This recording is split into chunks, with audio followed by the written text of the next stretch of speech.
Olá pessoal, tudo bem? Vamos continuar então a matéria de radiologia. Vou passar para vocês agora quais são as propriedades dos raios-x. Essas propriedades elas foram descobertas pelo Röntgen lá quando ele descobriu os raios-x, tá?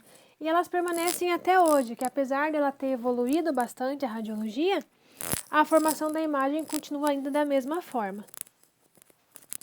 O primeiro, então, eles atravessam corpos opacos à luz. No nosso caso, que é o dente. Eles conseguem atravessar o dente para poder gerar uma imagem. Provocam fluorescência em certas substâncias. Hoje a gente não consegue ver a fluorescência, tá? Mas se a gente abrir um aparelho de raio-x, aí a gente consegue. No consultório odontológico a gente não consegue. Se propagam sempre em linha reta. Então o raio-x não faz curva, não vai para cima, não vai para baixo. A gente não precisa ter medo de manusear o raio-x, porque ele anda em linha reta e se dissipa em 2 metros. Então eu acionei, ele vai reto, deu 2 metros, ele não está mais ativo. Se tiver alguma barreira de proteção, um chumbo, alguma coisa assim, daí o percurso dele acaba sendo até menor. Sensibilizam compostos de prata e não possuem massa, então a gente não consegue pegar o raio-x. Vão enegrecer tanto filmes radiográficos quanto fotográficos. O sistema de produção da imagem ele é muito parecido, tanto que os primeiros exames radiográficos foram processados em filmes fotográficos e não em filmes radiográficos. Eles não são refletidos e nem refratados. O que é isso? Eu falei para vocês que eles andam em linha reta. Então, se ele bater numa parede, ele não vai voltar para mim e nem vai bater e fazer uma curva, indo para o outro canto, por exemplo, de uma sala. Então, ele não reflete e nem refrata. Ele provoca, sim, danos biológicos, porém, quando a gente não se protege, se eu me proteger, manter distância, usar colete de chumbo, eu não vou ter esse problema. São invisíveis e inodoros, então não tem cheiro e a gente não consegue ver eles também. E vão caminhar à velocidade da luz. Então tem uma velocidade de 300 mil quilômetros por segundo. É algo muito rápido. Então a gente não consegue ver por ele ser invisível e também por ele ser muito rápido. E o que são os raios-x, então? Como que a gente pode definir os raios-x? Os raios-x ele vai ser um tipo de radiação, que não é o único tipo de radiação, né? Que tem na natureza eletromagnética. Ela vai se propagar sempre no ar. E essa radiação ela é produzida quando? Quando eu tenho um bombardeamento de um material metálico. Qual que vai ser esse material metálico? Vai ter os elétrons dentro do aparelho de raio-x. Então, vou ter um bombardeamento desse material e quando eles se chocarem, eu vou ter a produção dos raios-x.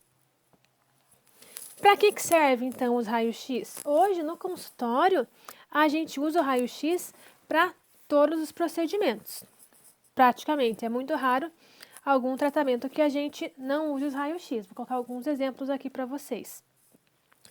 Na radiografia ali, conseguem ver o tamanho da lesão na região que está com a flechinha? Então, vai servir para detectar a lesão, doenças e condições dos dentes e das estruturas que estão em volta dos dentes, que a gente não pode observar clinicamente. Em algumas vezes, esse paciente dessa lesão está até sem dor, está sem edema, está sem nada. Aí vai fazer um exame radiográfico de rotina e acaba descobrindo essa lesão. Confirmar e classificar suspeitas de doença. Olhem ali nessa radiografia, os 2 molares. Conseguem ver entre os dentes uma manchinha escura? Então tá com cárie interproximal. Possivelmente essa cárie não aparece também quando o paciente olha por fora, mas ele sente dor. Localizar lesões e corpos estranhos. Olhem ali naquela região da flechinha também. O que pode ser aquilo? Pode ser uma raiz, uma formação óssea. Sem a radiografia, a gente não consegue ver. Fornecer informações durante o procedimento. Nós temos ali uma radiografia de um tratamento endodôntico.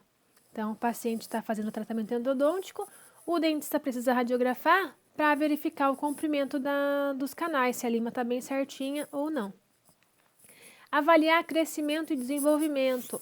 Nessa radiografia, a gente tem os dentinhos de leite da criança e os dentinhos permanentes. Então, a gente consegue ver que os dentinhos estão sendo formados ali, estão vindo na posição aparentemente, né, bem certinho. Documentar condições do paciente no momento. Então, eu quero saber como é que está esse paciente. Ele tem perda óssea, ele não tem? Fazer um diagnóstico complementar. E eu registro no dia que ele chegou no meu consultório, ele estava dessa maneira aqui.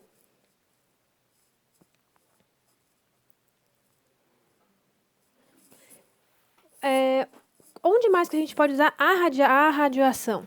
Fora a radiologia odontológica. Existe a radioterapia, que quem tem tratar algum câncer, em algumas vezes os médicos orientam a fazer a radioterapia para tratar essas lesões do câncer. Existe a radiologia artística, para verificar se uma obra é original ou não, se ela é falsificada. E a gente tem também a radiobiologia, que aí os cientistas vão pesquisar alteração nas células ou alteração do tecido. A gente vai usar para verificar e complementar o diagnóstico do paciente, basicamente, além de todos esses exemplos que eu passei ali para vocês. Tranquilo? Vejam se tem atividade, se tiverem alguma dúvida é só me mandar.